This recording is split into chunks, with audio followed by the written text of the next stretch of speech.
हरे कृष्णा। श्रीमद् भगवत गीता यथारूप की जय। जैसा कि आप सब जानते हैं, मैं डेली भगवत गीता का एक एक श्लोक पढ़ती हूँ और आपको समझाने का भी प्रयास करती हूँ।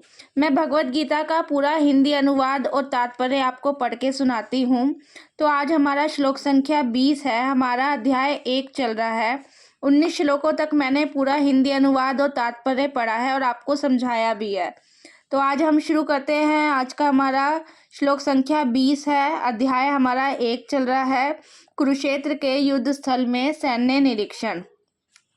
तो भगवत गीता में हमारे जीवन की सारी बातें लिखी हैं। हमें जीवन कैसे जीना चाहिए, कैसे कर्म करने चाहिए, भगवान कृष्ण ने हमें समझाने के लिए बहुत कुछ लिखा है इस भगवत गीता में।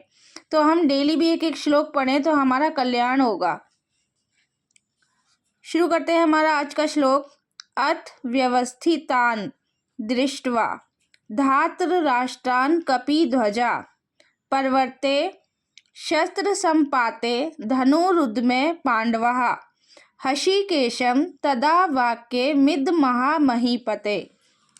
इस श्लोक में बता रहे हैं, उस समय हनुमान से अंकित ध्वजा लगे रथ पर आसीन पांडुपुत्र अर्जुन अपना धनुष उठाकर तीर चलाने के लिए उद्युत हुआ। हे राजन, धृतराष्ट्र के पुत्रों को व्यू में खड़ा देखकर अर्जुन ने ये वचन कहे, श्री कृष्ण से ये वचन कहे। तो इसके तात्पर्य में बता रहे हैं, युद्ध प्रारंभ होने ही वाला था।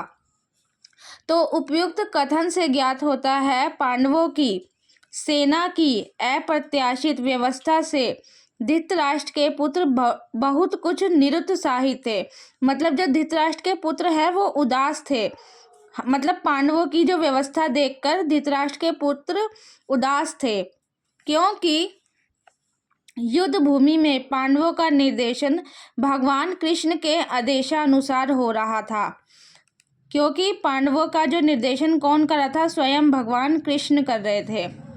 अर्जुन की ध्वजा पर हनुमान का जो चिन्ह था वो भी विजय का सूचक है, क्योंकि हनुमान ने राम तथा रावण युद्ध में राम की सहायता की थी, जिससे राम विजयी हुए थे। इस समय अर्जुन की सहायता के लिए उनके रथ पर राम तथा हनुमान दोनों ही उपस्थित है। मतलब कह रहे हैं, राम जी भी तो साक्षात कृष्ण है। अगली लाइन में लिखा है, क्योंकि भगवान कृष्ण साक्षात राम है। और अगली लाइन में ये भी लिखा है, और जहाँ भी राम रहते हैं वहाँ उनका नित्य सेवक हनुमान भी होता है। तथा उनकी नित्य संगनी वैभव की देवी सीता उपस्थित रहती है। तो अर्जुन के रथ पर कौन कौन है? हनुमान जी भी हैं, राम जी भी है, सीता भी है, साक्षात कृष्ण भी है। अतः अर्जुन के लिए किसी भी शत्रु से भय का कोई कारण ही नहीं था। इससे भी अधिक इंद्रियों के स्वामी भगवान कृष्ण निर्देश देने के लिए साक्षात उपस्थित थे। इस प्रकार अर्जुन को युद्ध करने के मामले में सारा सत परामर्श प्राप्त था। ऐसी स्थिति में जिनकी व्यवस्था भगवान ने अपने शाश्वत भक्त के लिए की थी, निश्चित विजय के लक्षण स्पष्ट थे। तो ये सब विजय के लक्षण बताए हैं कि ध्वजा पर हनुमान जी का चिन्ह होना और भगवान का स्वयं निर्देश देना। तो ये सब मतलब अर्जुन के विजय के लक्षण बताया है। तो आज का हमारा ये श्लोक संख्या 20 मैंने आपको पूरा रीड करके बताया है, समझाने का भी प्रयास किया है।